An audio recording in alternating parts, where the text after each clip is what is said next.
Well, ladies and gentlemen, first of all, it has been a wonderful day with all of you.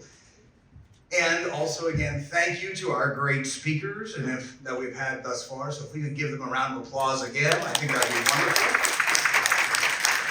And keep that round of applause going for yourselves. Keep it going. Come on, there we go. Okay. For yourselves for joining us. It is, by doing this, you help us be able to tell this story and keep this history alive. So thank you so much to all of you. So my name is Matt Gall, and I'm the Director of Education here at Fort Ligonier. And today, for this presentation, I am joined by our Collections Manager, Megan Buddinger. She's right in the front here. Her part in the presentation will come a little bit later, because we're going to get you interactive with some pretty cool stuff, so I hope you're excited.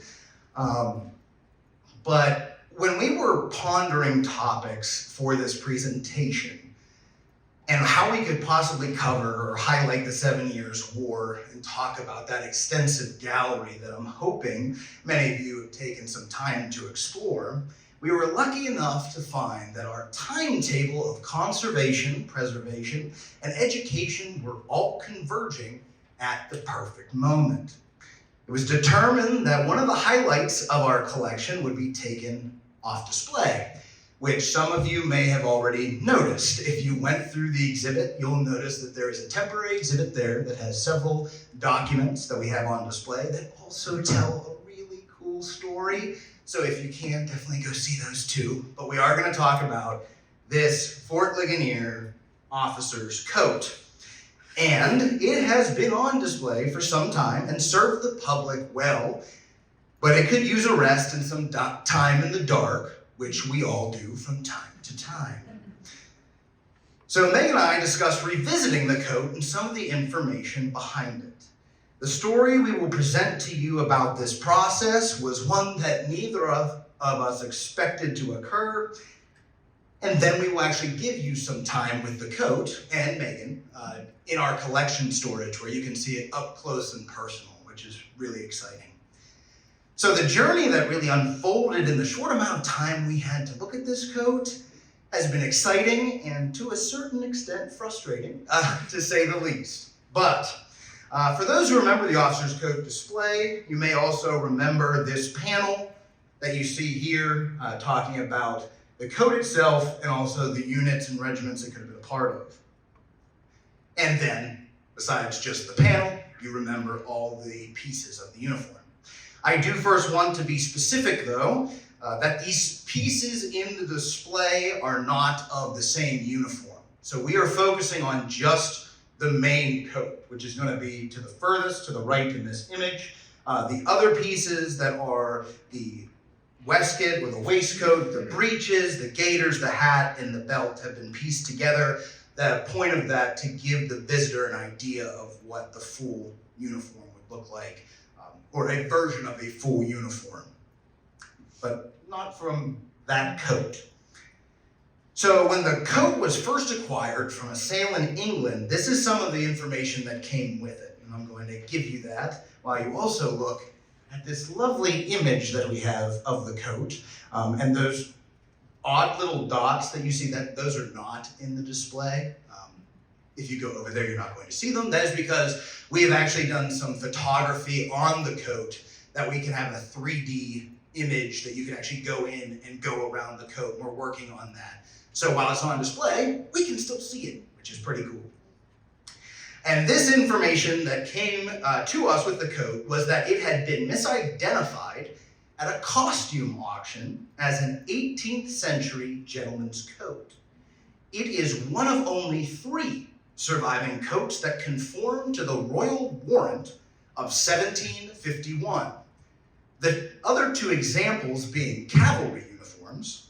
The thought at the time when it was up for auction was that this coat was made and worn during the period 1758 to 1765. Due to the stylistic elements introduced in the latter part of the 1750s, that's why they thought it was from this date. So it does narrow in certain places, and that helped verify the date range, but the skirt and actually the wide back panels, so that's a little bit of just the pockets there, but if we go right there, you can see the skirt and the back panels are consistent with a 1750s cut. It had been altered in what was thought due to the changing styles of fashion or changes in the wearer's weight. So he had apparently not been eating very much, and they took that coat right on him.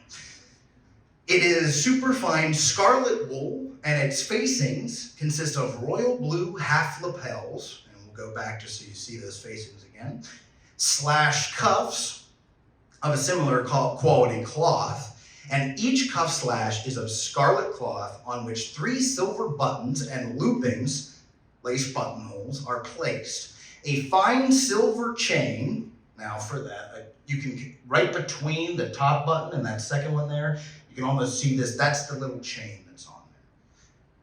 Runs from the cuff's edge to the uppermost button of the slash. The lapels, slash cuffs and pocket flaps are looped with a narrow cross-ribbed silver lace, while the coat is edged on the collar, lapels, flaps, cuffs, and skirts with broad, scalloped silver lace. All the buttons on the coat are 2-piece buttons, consisting of die-struck domed shell of thin silver, mounted on a bone or wood backs and attached to the coat by cord loops drawn through 4 holes drilled into each button back. The lining material, which I think we'll be able to see a little bit of that when you go down, which not a lot of people get to see, that is left is plain, woven, glazed, worsted material of blue, and the interior pocket bags are made of this same glazed material. If you can see the pocket bags, they're pretty darn cool.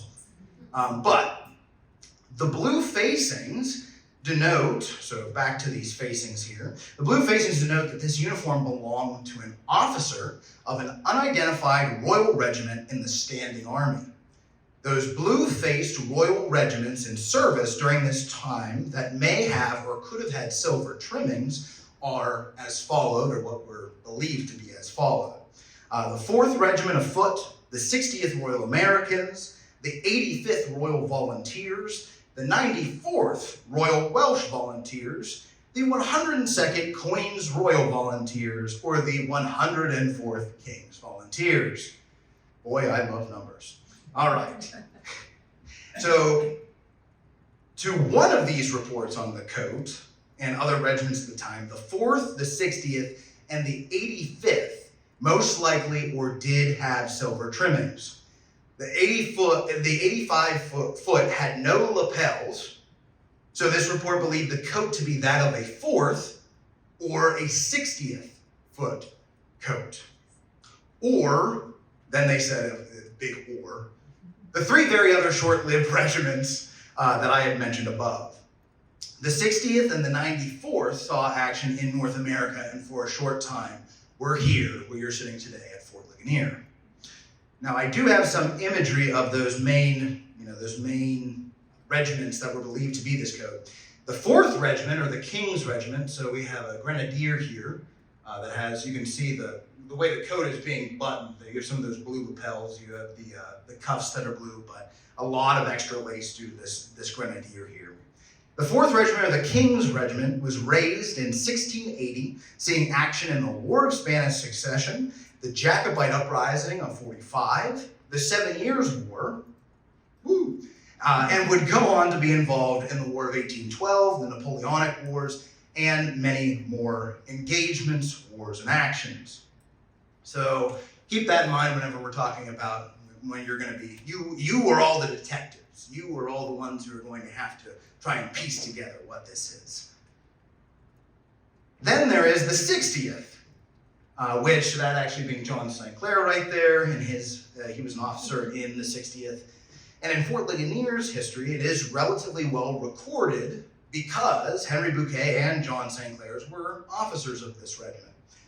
We know for sure that when their time was here, one of the Royal American lieutenants who served on the Forbes campaign, who was most likely wearing his 60th uniform, was wounded at the famous friendly fire incident that occurred in November of 1758 and involved George Washington. So that 60th officer, Lieutenant Evans, was wounded there and apparently either died there or returned to this fort and died here. The 94th Regiment had a very similar uniform to the 60th, almost. If you go and you type in 60th Regiment, you're going to also probably get this image, and then if you 94th, just so you know, very similar uniforms. And it was only active for about 3 years. The other three, the 85th, 102nd, 104th, were also relatively short-lived regiments. So the information that came with this coat, and I have relayed to you right now, would imply the probability of an officer's coat, very specifically to these 3 regiments that we just put up pictures and talked about. And to think that something so rare is in Fort Ligonier's museum is truly astonishing and amazing. So now, I'm gonna ask you to shift your focus. Everything that I just told you, just keep it somewhere in a compartment far away. The reason why I'm going to do that is because I want you to imagine that this is your first time seeing that coat that we showed you images of. It's brilliant red and it's lace glinting in the light. And now I'm going to show you a painting that was brought to our attention during this renewed investigation of the coat. And this is at the Yale Center for British Art. And this painting, once referred to as the connoisseurs in Rome, British milords in Rome, and English connoisseurs in Rome, is titled British Gentlemen in Rome. See, we really just had to make all those changes. And it was given to the Yale Center for the British Art in New Haven, Connecticut in 1981. It is a wonderful piece, and take note, as you can see the Colosseum in the background, and these 6 lovely gentlemen having a discussion. There is also quite an array of clothing as you glance over the different figures. But now, if you could shift your attention to the gentleman sitting the furthest to the right. Perhaps if I zoom in, you might see something rather familiar to you. Now, of course, when you look at that, keep in mind that the facings that he has, the one that kind of looks like funky, is because it's unbuttoned. All right? Yes, picture this painting right next to the coat with no added text or detail. You might say, you know what, that looks like a similar coat.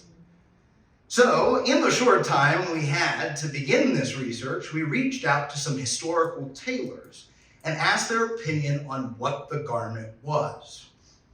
After I thoroughly wiped my tears that it wasn't a 60th Royal American coat, that had been doctored up a little bit, we were informed that in the circle there had been a theory that this coat was an equally rare touring coat. Now you might ask what that means in the sense of touring coat. First I want to zoom in on, look at that lace. Those cuffs, brilliant. It's lovely. So the Grand Tour in the 1700s was looked at as an educational experience for young men and to a certain extent a rite of passage. These young men who had the financial ability and status to go on the tour would make several stops throughout Europe, all the while taking in the sights and experiencing the thought at the time.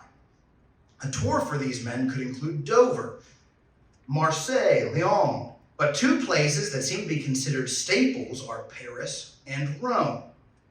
It is important to note that fashion played a major role in how these young Englishmen would be perceived, so they would purchase clothing on their arrival to the continent. Of course, this would be dictated by the style at the time, and a military cut of a coat, or your clothing in general, would allow you to dress the part as you saw the sights and indulge in the cultural, historical, and of course, thoughtful settings.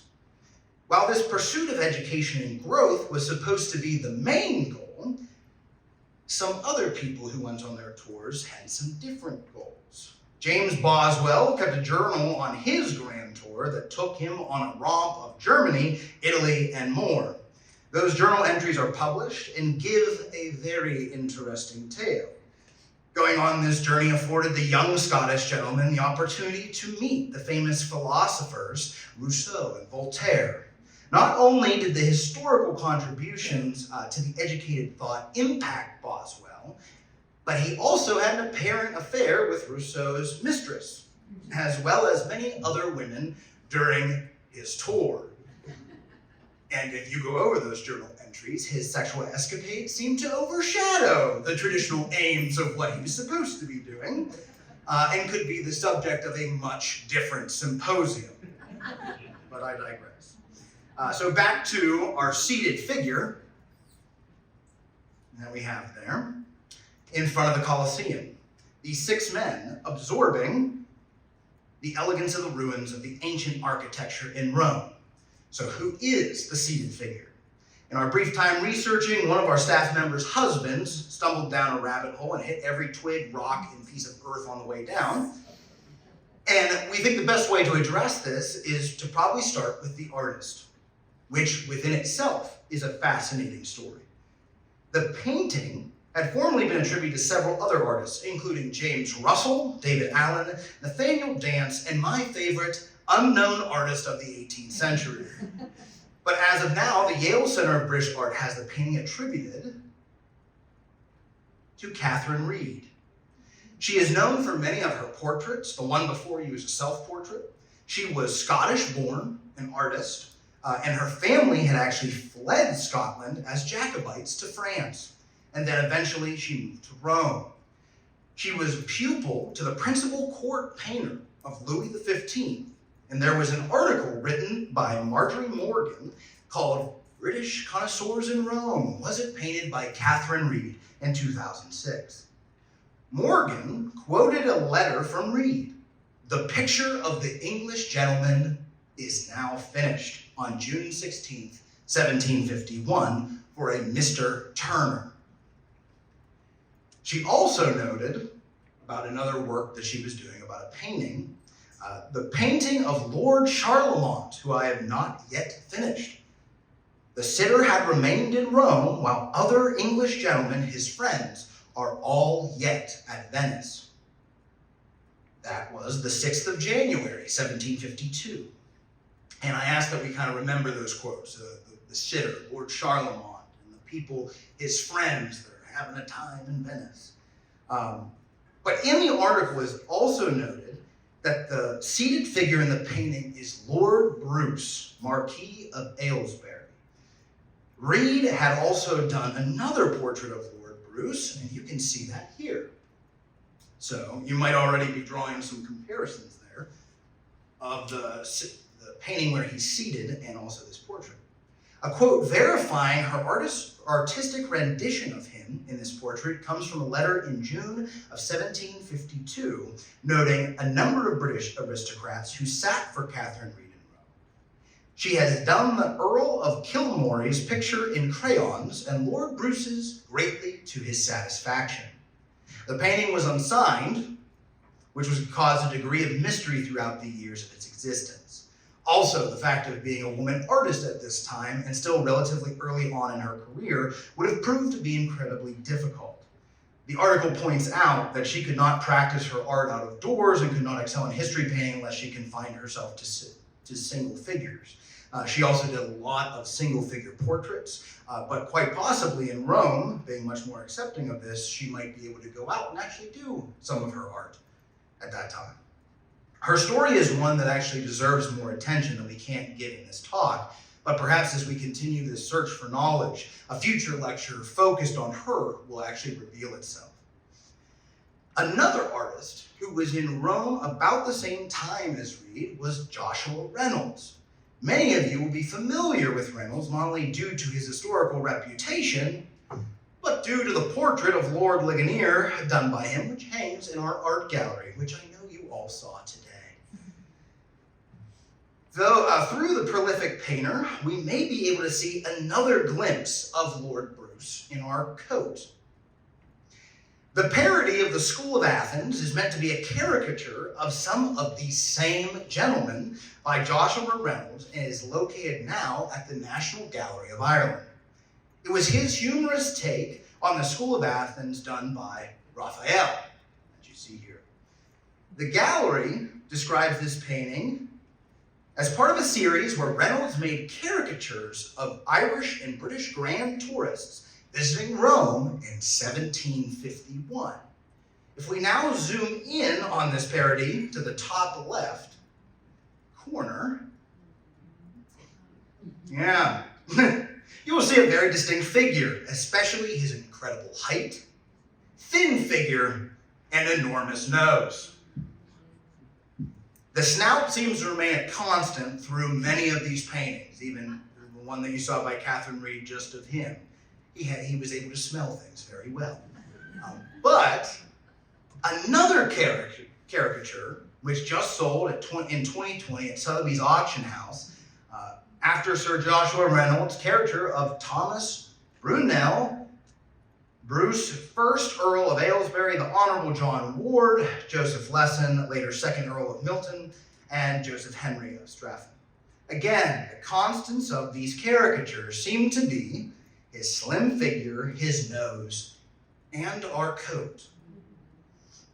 Even in the painting of Lord Bruce, seated, we see a slim figure, referred to some as the elegant beanpole. So, I'd love to have that said about me. So now I figure we should show you the coat again and the side-by-side with this painting and keep it in the back of our minds as we talk about who this person is. And that, of course, brings us to that question, who is Thomas Brunel? And here is actually another portrait of him later by Joshua Reynolds when he was taking him a little bit more seriously. And he still has his lovely nose. The painting was also at Sotheby's and sold in 2011. So the Honourable Thomas Brunel, by his tour, his grand tour, he was Lord Bruce of Tottenham. He was born in April of 1729, and as many of the young aristocrats, he took his grand tour in his late teens to early 20s, and by Easter of 1751, accompanied by his tutor, he was in Rome. He visited Venice, Lucca, Naples, Florence, Milan, and more. He spent 2 years in Italy and apparently supported a plan to create an academy for British artists. The main gentleman who was the proponent of this was Lord Charlemont in Rome. You might remember that name. This was the same Lord Charlemont that Catherine Reed had interacted with. The same Lord Charlemont, Lord Bruce wrote a letter to from Venice on January 12, 1752. The friends of the sitter, Lord Charlemont, that she had spoke of were all in Venice. It's all coming together.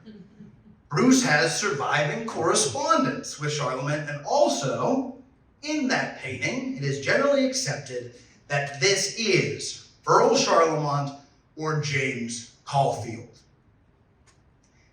And to briefly jump back to Joshua Reynolds, his stay in Rome was from 1750 to 1752. This would place all of them in the same place at the same time. So back to Bruce.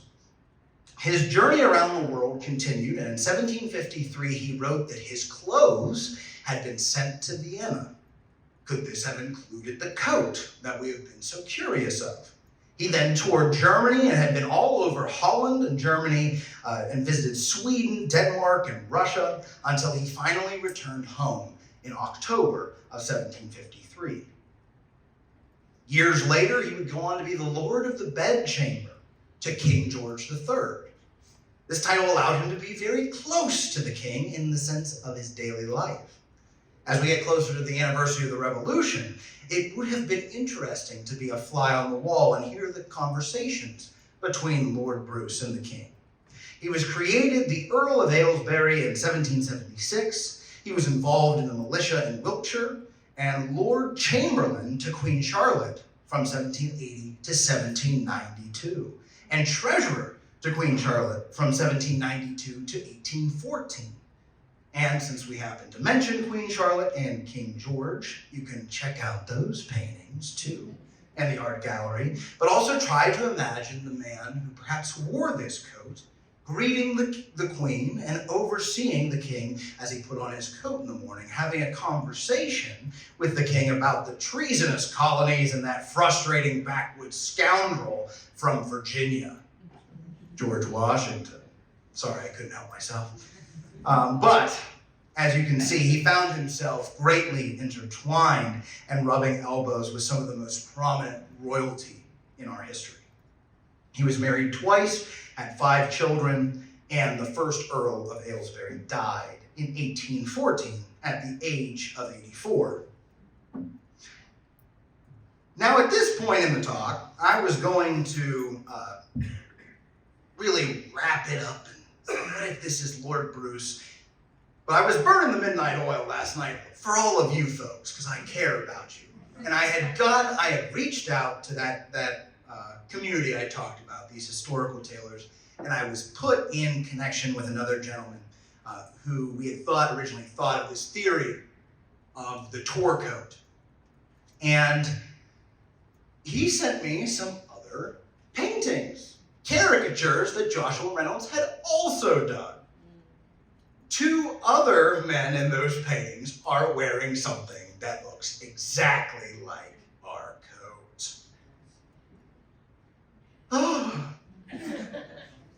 Two of them, the one, I believe it's Sir Thomas Kennedy, he had actually got involved with James Caulfield, or the Earl of Charlton, when they were in the military previously, the 33rd Regiment, and he had fought against the Jacobites. He had also been present at the Battle of Fontenoy.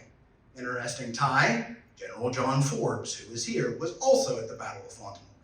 But this Sir Thomas Kennedy, James Caulfield, and a lot of these gentlemen kind of started to strike up a friendship during their military experience. And then later, they all end up in the same place at the same time in Rome. The other gentleman who had this coat on was a Mr. Turner. Mr. Turner, who the painting was painted for. And they're all wearing these coats. It's like Greece of the 1700s. I don't know. They all get jackets that are matching.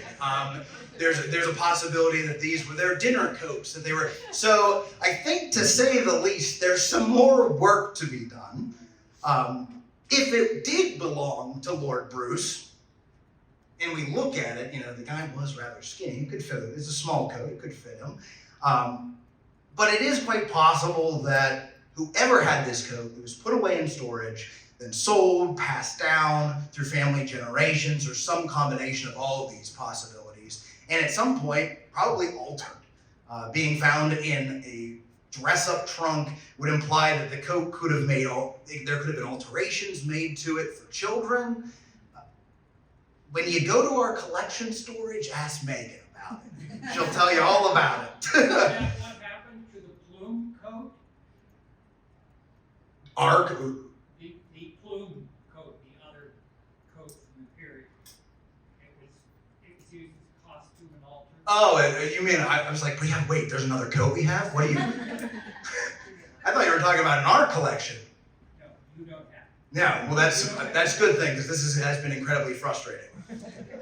But if we ask the question, so who does this belong to? We don't know. We have to take some steps. One of the first things we've done, we've actually reached out to a historical society in Wiltshire.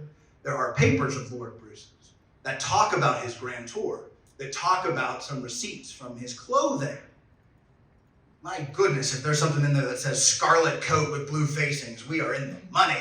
To at least show that, yes, he has this type of coat, but then the other 2 guys might have had the same thing. So, we could also look into where the sale was of this coat, what family it had been in, if there's any relation to these 3 figures that we see wearing this coat. In any case, like I had said, there's just still so much to do.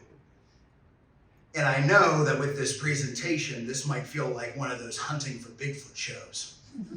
That you come into it and you expect us to say, at the beginning, it's, we know he's out there and we're going to find him. And then by the end, it's like, he's still out there and we're going to find him. But it does remind us that in the historic field, there are still so many mysteries out there left to uncover, and how important it is that we revisit our collection with new information, because history does not change, but our understanding of it does. So, ladies and gentlemen, on behalf of Fort Ligonier, myself, Megan, and the entire staff, I want to thank you for listening to this.